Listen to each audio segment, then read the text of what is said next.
Part 1 पढ़ रहे हैं, रासायनिक अभिक्रिया और समीकरण पढ़ रहे हैं। ठीक है, तो रासायनिक अभिक्रिया और समीकरण पढ़ रहे हैं। तो हमने आपको बताया था कि केमिस्ट्री में अभी भी बहुत सारी खामियां हैं, कमियां हैं। जैसे रासायनिक अभिक्रिया होता है तो अगर ये होता है तो जलवाष्प से अभिक्रिया करता है, या ठंडा पानी से अभिक्रिया करता है, या हवा से अभिक्रिया करता है, दाब पर करता है, ताप पर करता है ना। अभिक्रिया होता है तो उष्मा निकलता है, उष्मा का अवशोषण होता है कि उत्सर्जन होता है। ये 2-4-5 बात तो आप बार बार सुनते होंगे, है ना। तो ये सब चीज को अभी भी केमिस्ट्री में बताना संभव नहीं है, तो ये गड़बड़ियां हैं। अगर उसका कोई रास्ता निकाल दिया जाए तो केमिस्ट्री और आसान हो जाएगा। तो केमिस्ट्री को और आसान करने के लिए कुछ तरीका है जिसके बारे में आज आप पढ़ रहे हैं। तो पहला तरीका है केमिस्ट्री और कितना आसान हो जाए, कितना उपयोगी हो जाए, है ना। जब आसान होगा तो हमारे काम के लायक हो जाएगा। तो हम उसके लिए क्या कर सकते हैं? तो हम क्या कर सकते हैं कि अभिकारक तीर से पहले और प्रतिफल क्या है, तीर के बाद, है ना।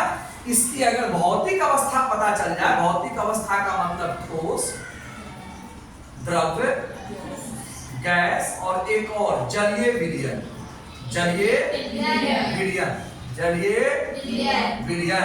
ठोस को एस करेंगे, सॉलिड होता है, लिक्विड होता है, गैस होता है और एक्वस होता है। अगर ये मैं लिख दूं तो केमिस्ट्री थोड़ा सा आपके लिए आसान हो जाएगा। तो अभी है कैल्शियम कार्बोनेट, ठीक है ना, चूना पत्थर या संगमरमर का ये सूत्र है, ठीक है। ये टूट करके कैल्शियम ऑक्साइड और कार्बन डाइऑक्साइड बनेगा, ठीक है ना। तो आखिर ये ठोस है कि द्रव्य है कि गैस है, तो उसके बगल में मैंने लिख दिया एस। तो अब ये क्या हो गया, कैल्शियम कार्बोनेट ठोस अवस्था में आपके पास, ठीक है। अब ये टूटा, क्या हुआ, टूटा, तो किसमें बदल गया, कैल्शियम ऑक्साइड। हमें क्या क्या मिला, कैल्शियम ऑक्साइड। इसको चूना कहते हैं, क्या कहते हैं, ये भी हमको ठोस के रूप में मिला, है ना। और क्या मिला हमको, कार्बन डाइऑक्साइड। तो कार्बन डाइऑक्साइड हमको किस रूप में मिला, तो जी लिख दिए। तो गैस को दिखाने का एक तरीका तो जी हो गया, दूसरा तरीका उसके बगल में तीर का चिन्ह। तो थोड़ा आसान हुआ कि नहीं हुआ। अब आइए, ये जिंक है, क्या है ये, जिंक है। केमिस्ट्री पढ़ने के लिए संकेत या सूत्र तो आपको पढ़ना पड़ेगा। तो ये जिंक है, तो जिंक किस रूप में है, कि जिंक किस रूप में है। तो जिंक की अभिक्रिया हो रही है H2SO4 से, इसको कहते हैं सल्फ्यूरिक अम्ल, सल्फ्यूरिक अम्ल। और ये अम्लों का राजा भी है, अम्लों का राजा भी है, ठीक है ना। तो इस दोनों की जो अभिक्रिया हुई, इस दोनों की जो अभिक्रिया हुई बाबू, तो हमें क्या मिला, जिंक सल्फेट, जिंक सल्फेट, और क्या मिला, H2 मिला, H2 मिला। आई बस समझ। तो आखिर जिंक किस रूप में सल्फ्यूरिक अम्ल के साथ अभिक्रिया किया है, तो जिंक आपका ठोस के रूप में था, इसीलिए हमने एस लिख दिया। अब पता चल गया ना कि ठोस के रूप में था। और सल्फ्यूरिक अम्ल जो था वो एक्वस के रूप में था, जलीय विलयन। सल्फ्यूरिक अम्ल किस में मिला हुआ था, पानी में मिला हुआ जी। मैं आपको बताता हूं ना, मैं आपको दिल से बताता हूं, किसी को समझ में नहीं आती, इसीलिए तो मैं इतना कहता हूं। हम में और दूसरे टीचर में यही पर तो अंतर आ गया कि दूसरा टीचर चाहता है कि हमारा कोटा पूरा हो गया, 1 घंटा 45 मिनट का मेरा काम खत्म, समझ में आया नहीं आया वो जाने। लेकिन मेरी इच्छा रहती है कि तुमको समझ में आए। अरे भाई कुछ 25% 30% जानोगे तब तो आगे कुछ अपने बलबूते करोगे, आगे तो तुम्हारा कोई नहीं है। तुम किसका माथा फोड़ोगे, बोलो ना। अपनी जिंदगी को खराब करने के अलावा तुम किसका माथा फोड़ोगे, ये अंतर है इसके। अच्छा तुम बताओ, तुमको लोग प्यार नहीं करेगा तो दिल से बढ़ा देगा, तुमको लोग प्यार नहीं करेगा तो तुमको दिल से बढ़ा देगा। और तुम किसी का इज्जत नहीं करेगा, तो तुमको बउआ कहेगा, सोच के तो तुम जब तुम्हारी आंखों में अपने टीचरों के लिए सम्मान नहीं, तो तुम कैसे सोचते हो कि टीचर जब घर में आता, क्लास में आता है तो दिल से पढ़ा देगा तुमको? नहीं पढ़ाएगा, एकदम नहीं पढ़ाएगा। वो तुमसे दुखी है, वो तुमसे दुखी है, तुमको दिल से प्यार ही नहीं कर रहा है।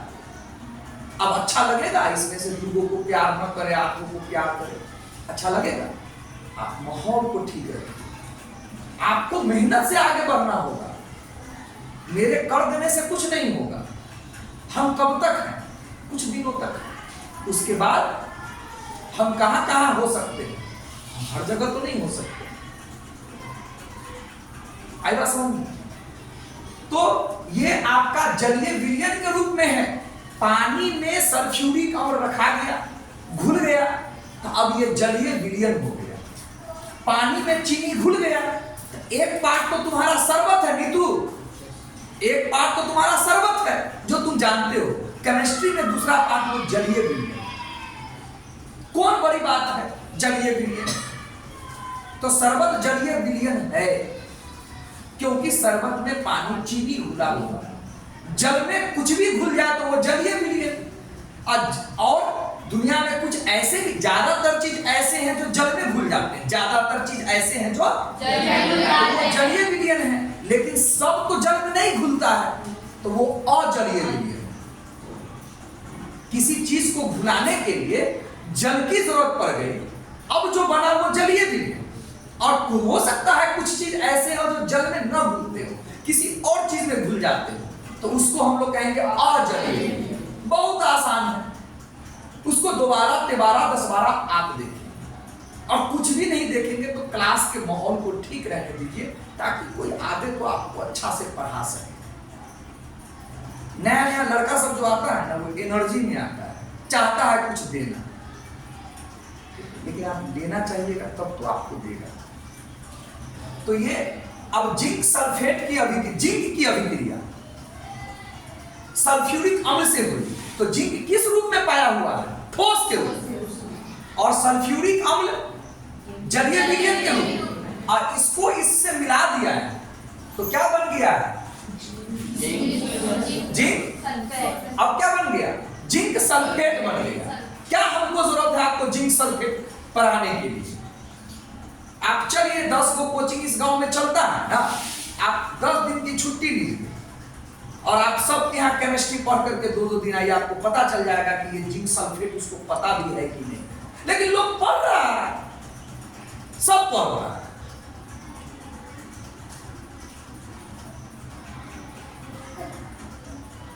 ये जिंक सल्फेट है, अब समझ में आई बात? और ये आपका हाइड्रोजन है। अब हमको समझे में नहीं आ रहा है कि किस रूप में पाया जा रहा है, तो AQ लिख देंगे इसके बगल में। अब जलीय विलयन मतलब पानी में घुला हुआ, इतना तो कम से कम आसान हो गया। ये हाइड्रोजन क्या है? ठोस है कि द्रव्य है कि गैस है? इतना तो आसान हुआ। अब समझ में आया?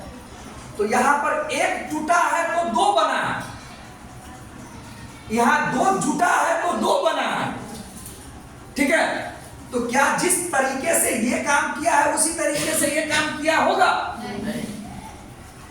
सबका अलग अलग तरीका है। ये टूट करके ये बना है, ये जुट करके ये बना है, तो नाम अलग अलग होगा। सब रासायनिक अभिक्रिया संतुलित है या नहीं है, आपको इससे पहले वाले क्लास में लेक्चर मैंने दे दिया। नहीं है तो वो चैप्टर कंप्लीट हो चुका है, वो टॉपिक कंप्लीट हो चुका है। आप संतुलित करना आप खुद घर पर करें। हो गया बात खत्म। तो केमिस्ट्री को आसान बनाने के लिए कुछ तरीका है, जो तरीका अभी आपको पहला में बताया गया है कि उसके आगे ठोस द्रव्य गैस लिख दो, अभी करिए, वो आसान हो जाए। उसके बाद भी मैं उसमें आपको सबसे बेसिक में एक बात बताना चाहूंगा, आसान भाषा। जैसे ये कार्बन है और ये ऑक्सीजन है, जुड़ करके कार्बन डाइऑक्साइड बना ना, तो सबसे पहले बताया गया आपको कि कार्बन और ऑक्सीजन अभिक्रिया करके कार्बन डाइऑक्साइड। अच्छा, अगर जरूरी नहीं है तो आप काहे पढ़ते हैं? मत पढ़ो।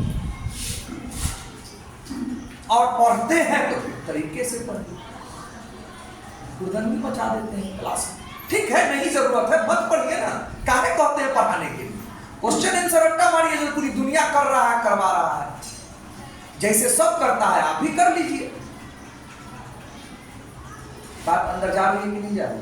देखो भात दाल तरकारी तो खाना है तो भाई मेहनत से मिल जाए,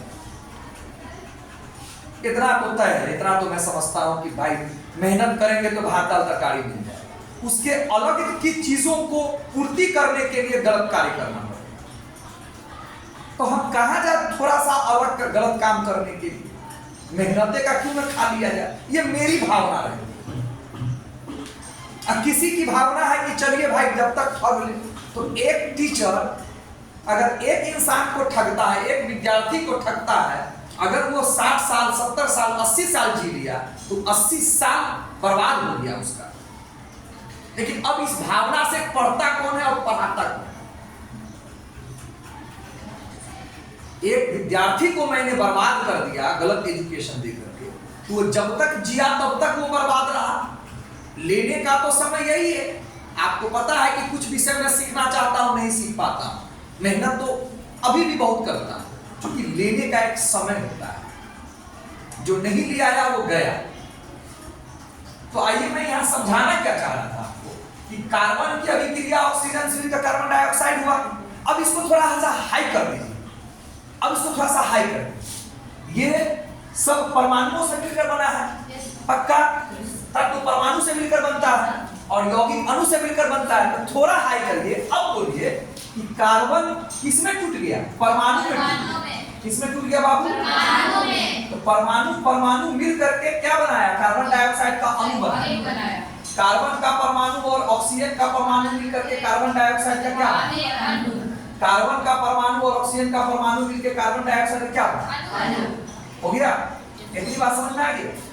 अब परमाणु जब था उस समय इलेक्ट्रॉन प्रोटॉन न्यूट्रॉन की खोज नहीं हुई थी, बाद में जाकर के परमाणु टूटा, इलेक्ट्रॉन प्रोटॉन न्यूट्रॉन। तब लोगों ने कहा कि परमाणु में इलेक्ट्रॉन प्रोटॉन न्यूट्रॉन होता है, तो वो होता कहां है? तो ये भी मैं आपको बता चुका हूं कि नाभिक में प्रोटॉन और न्यूट्रॉन होता है और कक्षा में इलेक्ट्रॉन चक्कर काटता है। तो अब बोलिए परमाणु का इलेक्ट्रॉन, बोलिए रासायनिक अभिक्रिया में भाग लेता है। सबसे पहले मैंने बोला कार्बन अभिक्रिया, कार्बन ऑक्सीजन अभिक्रिया करता है, उसको मैंने फिर गलत कह दिया और कहा नहीं कार्बन परमाणु में टूटता है तो परमाणु रासायनिक अभिक्रिया में भाग लेता है। अब फाइनली मैंने क्या बोला? इसके इलेक्ट्रॉन और इसके इलेक्ट्रॉन रासायनिक अभिक्रिया में भाग लेते हैं। अब बात समझ में आ गई? अब फिर पता चलना करना पड़ेगा कि कौन इलेक्ट्रॉन, इतना आसान तो नहीं, कौन इलेक्ट्रॉन? अंतिम कक्षा का जो इलेक्ट्रॉन रहता है, मान लो कि यह किसी तत्व का परमाणु है, परमाणु में इलेक्ट्रॉन प्रोटॉन न्यूट्रॉन रहता कैसे है? तो प्रोटॉन न्यूट्रॉन नाभिक में रहता है, पहला कक्षा में 2 इलेक्ट्रॉन, दूसरा कक्षा में 8 इलेक्ट्रॉन, तीसरा कक्षा में कुछ इलेक्ट्रॉन। तो ये जो अंतिम कक्षा का इलेक्ट्रॉन है ये रासायनिक अभिक्रिया में भाग लेता है। प्रोटॉन और न्यूट्रॉन रासायनिक अभिक्रिया में तो भाग लेता ही नहीं है, क्योंकि वो नाभिक में, ठीक है? तो भाग लेता कौन है? इलेक्ट्रॉन। कौन इलेक्ट्रॉन? मान लो कि 3 को कक्षा है, 1 कक्षा 2 कक्षा 3 कक्षा, तो तीसरा कक्षा का इलेक्ट्रॉन भाग लेगा। अब तीसरा कक्षा में कै गो इलेक्ट्रॉन है, इसके लिए आपको मैंने इलेक्ट्रॉनिक विन्यास पता रखा है। याद करिए सोडियम का इलेक्ट्रॉनिक विन्यास, सोडियम की परमाणु संख्या है 11, इलेक्ट्रॉनिक विन्यास 2 8 1। तो पहला कक्षा में 2 इलेक्ट्रॉन, दूसरा कक्षा में 8 इलेक्ट्रॉन, तीसरा कक्षा में 1 इलेक्ट्रॉन। सोडियम का 1 इलेक्ट्रॉन रासायनिक अभिक्रिया में भाग लेगा, प्रोटॉन न्यूट्रॉन तो लेगा ही नहीं। ठीक, कार्बन की परमाणु संख्या कितना है? 6 है ना, इलेक्ट्रॉनिक विन्यास कितना है? 4 है। ऑक्सीजन का परमाणु संख्या 8 है ना बाबू, 2,6 है ना, तो अंतिम कक्ष में क्या इलेक्ट्रॉन है? ये 6 इलेक्ट्रॉन रासायनिक अभिक्रिया में भाग लेंगे। ठीक है, बढ़िया, ये भी क्लियर आपका हो गया ना क्लियर? तो ये दोनों मिल करके, तो ये दोनों आपका क्या है? अभिकारक है, और ये दोनों आपका क्या है? प्रतिफलक। ठीक है, तो ये दोनों जुड़ करके मिल करके इसके परमाणु मिल करके इसका इलेक्ट्रॉन मिल करके ये प्रतिफल बना। ये खेल आपको कब समझ में आया कि नहीं आया? बोलिए संतुलित है या नहीं है? एक बार और कर देता हूं। Zn क्या हुआ है? Zn क्या हुआ है? नहीं आपको पता है जिन तक लोग करेगा क्या? Zn ही कहूंगा। अब तुमको लगता है Z अलग है N अलग है, तब तो जुर्म है। H2 कितना है? 2। H2 खोजिए क्या हुआ है? 2। S सल्फर क्या हुआ है? 4 है। सल्फर क्या हुआ है? सल्फर क्या हुआ है? ऑक्सीजन क्या हुआ है? ऑक्सीजन क्या हुआ है? संतुलित है ये। तो संतुलित करना आपको सिखाया गया। इस पूरे चैप्टर को पलटा दीजिएगा तो आपको 50 मिल जाएगा। और सीखने की इच्छा है और ला कर तो सीखने की इच्छा वाला, ठीक है? लोड लीजिएगा तो और छीटी पर 2 ईंटा और डाल दूंगे। अब लोडे नहीं आपको बर्दाश्त होता तो और कैसे डालूं? और कैसे डालूं? जो सबसे अच्छा विद्यार्थी होता है उसी को टीचर कहता है बउआ रे इहो करके लिए, इहो होमवर्क करके लिए, बउआ रे इहो करके लिए। तो जो पैसा विद्यार्थी होता है उसको टीचर कहता है कि इहो करके लिए। कुछ बेकार नहीं है, सब जरूरत है, सब जरूरी है, कुछ बेकार नहीं, सबकी जरूरत कहीं ना कहीं पड़ जाए। आई बात समझ में? एक 10-10 लाइन 20-20 लाइन का लोग लेक्चर देता है, उसमें से एक पॉइंट निकल जाता है। कहीं पर तो मैंने पढ़ा होगा कि सल्फ्यूरिक अम्ल को अम्लों का राजा कहते हैं। कितना छोटा बात है, बीच में कहीं पर घुसा रहा होगा, दिमाग में घुस गया तो मैंने तुमको बता दिया। नहीं घुसता मेरे लिए भी वैसे ही चला जाता, तुम पढ़ोगे तब। ये हो गया, वीडियो रोकिए। ये हुआ रासायनिक